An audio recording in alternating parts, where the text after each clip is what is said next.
Lalu kapan kita memulainya? Akhwal Islam a'azzakumullah, pada asalnya boleh kita memulai di tanggal 2 Syawal. Namun banyak ulama memakruhkan demikian. Seperti yang ditanyakan oleh Imam Abdul Razak kepada Ma'mar bin Rashid dalam kitab Musannafnya, tentang orang yang berpuasa Syawal di tanggal 2 Syawal.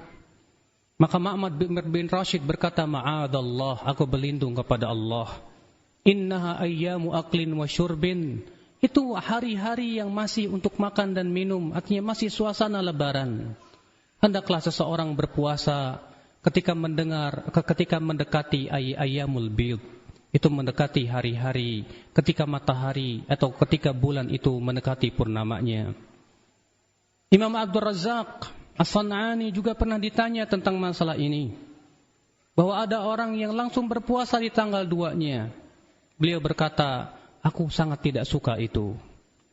Syekh Muhammad bin Mukhtar Asy-Syamqiti berkata, hal ini menunjukkan bahwasannya tidak disukai oleh ulama salaf terdahulu. Ketika suasana lebaran masih ada, kita kemudian sibuk dengan berpuasa. Mengapa demikian? Karena ini dikiaskan juga dengan hari raya tasyrik. Ketika seseorang beridul adha di tanggal 10, kemudian di tanggal 11, 12, 13 dianjurkan oleh Rasulullah sebagai hari makan dan minum. Mengapa itu masih suasana lebaran, masih suasana hari raya? Dan kita sangat dianjurkan memperlihatkan kegembiraan kita dengan hari raya kita. Maka dari itulah para ulama salaf terdahulu tidak menyukai orang yang langsung memulai puasa Syawal di tanggal 2, di tanggal 3. Karena apalagi di masyarakat kita biasanya ya akhi, seminggu setelah lebaran itu masih suasana lebaran. Maka tidak disukai oleh para ulama salaf untuk berpuasa pada waktu-waktu itu. Justru kita sangat dianjurkan memperlihatkan kegembiraan dengan hari raya kita.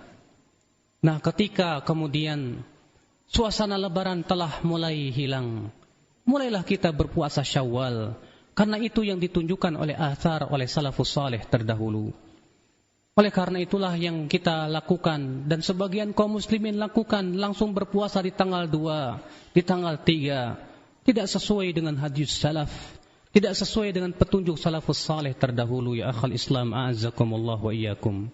Bahkan juga tidak sesuai dengan tujuan daripada hari raya itu sendiri, agar umat Islam bergembira dengannya. Bahkan disebutkan dalam sebuah riwayat, ketika ada seorang sahabat sedang berpuasa, lalu kemudian dia disuruh makan oleh temannya. Si sahabat itu berkata, aku sedang berpuasa. Maka Rasulullah memaksa dia untuk memakannya. Dan Rasulullah bersabda, ia sudah capek membuatkan makanan untukmu. Akhul Islam a'azakumullah wa iyyakum. Maka dari itulah, kalau kita mengikuti petunjuk salafus salih, hendaknya kita memulai puasa Syawal setelah suasana lebaran telah mulai hilang. Maka pada waktu itu kita mulailah puasa Syawal.